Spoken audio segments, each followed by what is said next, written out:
بسم اللہ الرحمن الرحیم. السلام علیکم. آپ کو یاد ہے FATF کے حوالے سے جب پاکستان پر خطرات کے بادل منڈلا رہے تھے کہ پاکستان خدا نخواستہ بلیک لسٹ ہو سکتا ہے، تو اس وقت قانون سازی کے دوران کتنا دباؤ ڈالا تھا اس وقت کی اپوزیشن، آج کی PDM نے، کہ جی ہمیں ڈیل دے دو اور نیب قوانین میں تبدیلی کر دو، جو پھر انہوں نے حکومت میں آ کے کی بھی. تو عمران خان کہتے تھے یہ مجھ سے NRO مانگتے ہیں اور یہ کہتے ہیں جی ہم اس پر قانون سازی کرتے ہیں لیکن پہلے ہمارے کیسز معاف کرو اور یہ سب کچھ کرو، نیب کا خاتمہ کرو. تو عمران خان نے انکار کیا تھا اور اس وقت بڑے خطرات تھے.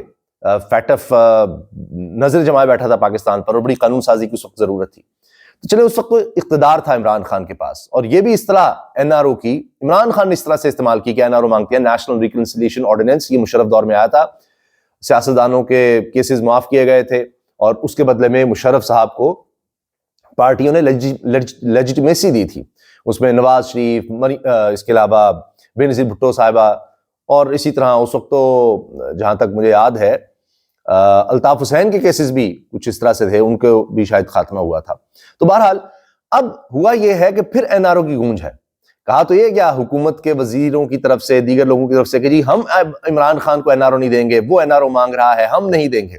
لیکن یہ ساری کہانی کھل گئی ہے کون کس سے NRO مانگ رہا ہے. پہلے تو میں آپ کو سنانا چاہ رہا ہوں، سما ٹی وی پر نجم سیٹھی صاحب کے شو میں سیدہ عائشہ ناز صاحبہ نے، جو کو اینکر ہیں، ہوسٹ ہیں اس بلکہ شو کی، وہ کیا سوال پوچھ رہی ہیں اور نجم سیٹھی صاحب جو ہیں اس پر لاجواب بھی ہو رہے ہیں اور کہہ رہے ہیں جی عمران خان نے تو بڑی زبردست اسٹریٹجی اپنائی ہے. لیکن سوال ان کا NRO کا ہے، وہ اور نجم سیٹھی صاحب نے انکار کیا NRO کا جواب دینے سے. مگر حامد میر صاحب نے تو تصدیق کر دی ہے NRO کی، وہ میں آپ کو سنوانا چاہوں گا. پہلے سیٹھی صاحب کو سنیے. کرتے ہوئے کچھ بیانات ہیں ان کی پارٹی کے رہنماؤں کے، وہ زیادہ اچھا ریفلیکٹ کریں گے ان کی ایموشنز کو. عمر ایوب صاحب یہ بھی کہہ رہے ہیں کہ بغیر نگرانی والے ماحول میں ہماری ملاقات کرائی جائے. مجھے آپ سے یہ بھی جاننا ہے بعد میں کہ ایسا ممکن ہو پائے گا یا نہیں. بیرسٹر گوہر مل کے آئے عمران خان صاحب سے کل، تو انہوں نے کیا بات کی میڈیا سے؟ جی خان صاحب نے پرمیشن دی ہے تو پہلے کہ آپ بار بار سوال یہ ہوگا کون کس سے NRO مانگ رہا ہے. میں نے نہیں جواب دیا. کیوں آپ کون کس سے NRO مانگ رہا ہے؟ میں نے نہیں جواب دینا. کیوں آپ خصوصی سبجیکٹ پہ آتی ہے؟ بظاہر ایسا لگتا ہے کہ کچھ نہیں ہو رہا، لیکن پس پردہ بہت کچھ ہو رہا ہوتا ہے. اچانک ہی نواز شریف صاحب کے پلیٹلیٹس گر جاتے ہیں، مریم نواز صاحبہ کے اوپر نیب کیسز بند ہو جاتے ہیں. دو جو دور دیکھیں کہ کس طرح سے وہاں پر پلیٹلیٹس گرنا، مریم صاحب کے کیسز بند ہونا، یہ وہ دور تھا نا جی، یہ کہ اس وقت جنرل باجوہ NRO دے رہے تھے اور یہ سارا کچھ کر رہے تھے. یہ حقیقتیں تو اب کھل رہی ہیں. اب اس میں نجم سیٹھی صاحب نے کہا کہ دیکھیے عمران خان کی اسٹریٹجی بڑی زبردست ہے کہ وہ خود سخت بیانات دیتے ہیں لیکن ساتھ کچھ لیڈرز ہیں جن کو وہ کہتے ہیں کہ تھوڑا ایسا رویہ رکھو جس میں بیرسٹر گوہر ہیں کہ مذاکرات اور اس کے حوالے سے چیزیں آگے بڑھیں. اب ایک تو بریکنگ نیوز یہ بھی ہے کہ آج چھٹی کا دن ہے، اتوار کا دن ہے، پھر بھی عمران خان سے مذاکراتی ٹیم کی ملاقات کروائی جا رہی ہے. یہ خبر بھی آ رہی ہے، بڑی دلچسپ ہے. پھر اب چونکہ موجودہ نظام جو پچھلے لگ بھگ 3 سال سے رائج ہے، اس نظام کو سمجھ آ گئی ہے کہ مائنس عمران خان چلا نہیں جا سکتا ہے. تمام کوششیں کر لیں، ایک لمبی فہرست جس میں 8 فروری کے الیکشنز سے پہلے جو کچھ کیا گیا، عمران خان کو نااہل کیا گیا، دن رات کیسز لگا کے جیل کے اندر بلے کا نشان چھینا گیا، لوگوں کو کیمپین نہیں کرنے دی گئی. وہ تھا کہ بس یہ فائنل حربت تحریک انصاف تو ختم ہو گئی. پھر اس کے بعد بھی کہ جی اب فارورڈ بلاک بن رہا ہے، اب یہ ہو رہا ہے. یہ تو تبھی سے ہو گیا تھا جب IPP بنائی تھی، استحکام پاکستان پارٹی، اور جہانگیر ترین صاحب کو لانچ کیا گیا تو وہ بھی بیکار گیا. تو بہت کوشش ہو گئی، سب کچھ کر کے دیکھ لیا. عمران خان کی اہلیہ کو بھی گرفتار کر کے دیکھ لیا، بہنوں کو بھی گرفتار کر کے دیکھ لیا، جو ہو سکتا تھا کر کے دیکھ لیا، نہیں ہو سکا مائنس عمران خان. تو یہ سمجھ آ گئی، اسی لیے پھر مذاکرات کا دروازہ کھولا گیا اسٹیبلشمنٹ کی طرف سے بھی. تو وہاں بھی باتیں چلائی گئیں اور وہ چل رہی ہیں. یہ ساری باتیں اب سب کو سمجھ آ رہی ہیں، حکومت کو بھی سمجھ آ رہی ہے. تبھی تو ہر طرف سے بے بسی کا اظہار ہے. رانا صلاح بھی کہتے ہیں جی ہم سے اتنا ہی مانگیں جتنا ہم کر سکتے ہیں، ہمارے پاس کیا ہے. اب میاں نواز شریف صاحب نے دوبارہ سیاسی سرگرمیاں شروع کرنے کا فیصلہ کیا ہے اس سارے صورتحال میں کہ ہم تو فارغ ہو گئے ہیں تو میں تھوڑا ایکٹیو ہوتا ہوں. ویسے میاں صاحب اب جتنے مرضی ایکٹیو ہو جائیں، اب وہ اتنے ڈی ایکٹیویٹ ہو چکے ہیں کہ اب ان کا کچھ نہیں ہو سکتا. وہ جتنا مرضی اپنی بیٹی کے اقتدار کو بچانے کی کوشش کریں، بنانے کی کوشش کریں، نہیں ہو سکتا. عمران خان کی بہنیں عظمیٰ اور علیمہ پشاور پہنچ گئیں زیر علاج کارکن کی عیادت. اب یہ دیکھیں کہ کس طرح وہ ایک انسانی لیول پر بہنیں جا کر اور یہ کام کر رہی ہیں. سیاست میں نہیں، کوئی سیاسی میٹنگز میں وہ نہیں ہوتی، سیاسی عہدہ وہ نہیں رکھتی، سیاست میں کبھی ان کا کوئی رول نہیں رہا، وہ ٹکٹ کی الاٹمنٹ ہے، اس طرح کی بات نہیں. تو وہاں پر نہیں نظر آئیں گے. لیکن یہاں پر جہاں پر انسانیت کی بات ہوگی، عمران خان ان کا بھائی ہے اس کی بات ہوگی، تو وہ بالکل سیسا پلائی دیوار بن جاتی ہیں. تو یہاں پر ان کا بھی جو ہے یعنی ایک نظر آتا ہے کردار بڑا زبردست. تو اچھا، اب آپ یہ دیکھیں آج یہ سٹیٹمنٹس گنڈا پور کی شیئر ہو رہی ہیں کہ جی انہوں نے کہا ہے کہ آئندہ اب ہمارے پر گولیاں چلائی گئیں تو ہمیں آئین بھی دین بھی حق دیتا ہے کہ ہم اپنا دفاع کریں. تو اب جب ہم آئیں گے تو یہ سوچ کر آئیں گے. یہ ہے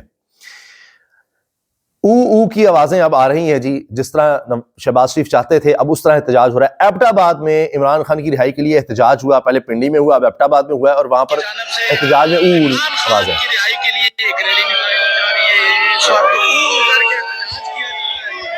کر کے جی احتجاج ہو رہا ہے. اللہ اللہ. اچھا،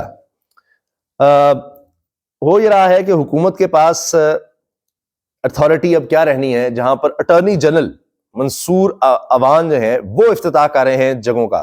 اب یہ خوشاب کے علاقے میں ایک ترقیاتی منصوبے کا سنگ بنیاد رکھا ہے. دلچسپ بات یہ ہے کہ اسی حلقے سے این87 کے فارم 47 کے ایم این اے، جعلی ایم این اے فارم 47 کے ملک شاکر بشیر اوان بھی اسی منصوبے کا افتتاح کرنا چاہتے تھے. لیکن اٹارنی جنرل جو کہ کہیں اور سے ہے، کوئی نون لیگ سے ان کا اس طرح تعلق نہیں، اب تو ظاہر نون لیگ کو ڈیفینڈ کر رہے ہیں، وہ پی ڈی ایم میں بھی تھے، نگران سیٹ اپ میں بھی تھے، وہ شاید اسی قبیلے سے ہیں جس سے محسن نقوی صاحب ہیں. تو ان سے جا کر تقریر بھی کروائی گئی ہے اور سنگ بنیاد بھی رکھوایا گیا ہے. اور بڑی زبردست بات یہ ہے کہ نون لیگ کی تمام قیادت نے ایم این اے کی بجائے اٹارنی جنرل کا ہی ساتھ دیا ہے. ان کو بھی پتا ہے کہ جناب طاقت کدھر سے آ رہی ہے، کیا ہو رہا ہے. عمران خان صاحب کی 8 مقدمات میں درخواست ضمانتوں پر لاہور ہائی کورٹ کے رجسٹرار آفس نے اعتراض عائد کر دیا ہے. جسٹس عالیہ نیلم کی سربراہی میں 2 رکنی بینچ بانی پی ٹی آئی کی درخواستوں پر اعتراضات کے ساتھ 13 جنوری کو سماعت کرے گا. ابھی 13 جنوری کو دیکھتے ہیں کہ عمران خان صاحب کے 9 مئی کے حوالے سے کیسز میں کیا ہوتا ہے. آخر میں جناب، ویسے یہ بھی غلط ہے کیونکہ کچھ اور تازہ خبریں چکے تھیں تو میں چاہ رہا تھا وہ آپ کے سامنے رکھیں. اب حامد میر صاحب کا سن لیجئے کہ انہوں نے این آر او کی تصدیق کر دی ہے اور کس طرح حکومت عمران خان سے این آر او مانگ رہی ہے. یہ سنیے پورا کلپ. یہ ظاہری بات ہے کسی بھی انڈیپینڈنٹ جرنلسٹ کی یہ محبوبہ تو نہیں بن سکتی یہ جو حکومت ہے، لیکن اس حکومت کی ادائیں اور اس کے ناز نخرے دیکھ کے تو آپ اس کی خواہش کا اندازہ لگا سکتے ہیں. اور بڑے زبردست جملے ہیں کہ کوئی انڈیپینڈنٹ جرنلسٹ کی یہ محبوبہ نہیں بن سکتی، کہ اس لیے کہ وہ سوال کرے گا ان سے. انڈیپینڈنٹ جو ہوگا، غیر جانبدار جرنلسٹ ہوگا، تو وہ ان سے اس طرح سوال کرے گا اور ان کو کوئی گنجائش تو نہیں دے گا، مگر ان کی اداؤں سے پتہ لگایا جا سکتا ہے، ان کی حرکات سے کہ ان کے ساتھ ہو کیا رہا ہے. خواہش یہ ہے کہ حکومت کہہ رہی ہے عمران خان صاحب سے کہ بھائی پلیز ہم تمہیں بہت کچھ دینے کے لیے تیار ہیں، تم بھی تو ہمیں کچھ دو نا. تو حکومت بھی این آر او مانگ رہی ہے، اور وہ حکومت بھی این آر او مانگ رہی ہے عمران خان سے کہ جی ہم تو تمہیں کچھ دینے کو تیار ہیں. جس طرح آج ہم ملاقات کروا دیتے ہیں، سب کچھ ہو جاتا ہے مذاکراتی ٹیم سے، تم بھی ہمیں تو کچھ دو نا. وہ این آر او مانگ رہی ہے حکومت. یہ ہے کہ عمران خان صاحب جو ہیں وہ کچھ عرصے کے لیے بنی گالا میں یا نتھیا گلی ریسٹ ہاؤس میں چلے جائیں اور صرف اتنا مان جائیں کہ جی آپ اگر رہا ہو جائیں گے تو آپ نہ تو نئے انتخابات پہ اصرار کریں گے اور اپنے گھر سے بیٹھے رہیں اور بیرسٹر گور صاحب کو چیئرمین رہنے دیں. یہ ہے این آر او کہ جی یہ کر دیں آپ، بس بیرسٹر گور جیسا ہی بندہ ہی چیئرمین رہے، آپ بس گھر میں رہیں، الیکشن کا نہ کہیے گا، ہمیں چلنے دیں. آزاد ہو جائیں گے لیکن آپ پارٹی کے معاملات نہیں چلا سکیں گے. تو یہ بات جو ہے یہ تحریک انصاف کے بہت سے رہنماؤں کے ساتھ یہ بات کی گئی ہے اور انہوں نے مجھے بھی یہ بات بتائی ہے.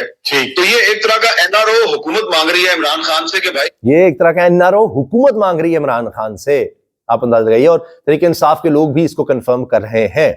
یہ ہے اس وقت صورتحال. ہم آپ کو گریجولی آپ کو ریلیز کر دیں گے. پہلے آپ بنی گالا یا نتھیا گلی چلے جائیں، اس کے بعد آپ کو چھوڑ بھی دیں گے، ٹھیک ہے، لیکن فی الحال آپ پارلیمنٹ میں نہیں جا سکتے. خان صاحب یہ جناب اطہر کاظمی صاحب کے ساتھ سنو نیوز پر گفتگو ہے حامد میر صاحب کی. تو اب اس سے بڑی کیا گواہی چاہیے، کون سی تصدیق چاہیے کہ کون کس سے این آر او مانگ رہا ہے. حامد میر صاحب نے تو بات ہی ختم کر دی ہے، سارا کچھ ہی کھول کے رکھ دیا. اللہ حافظ.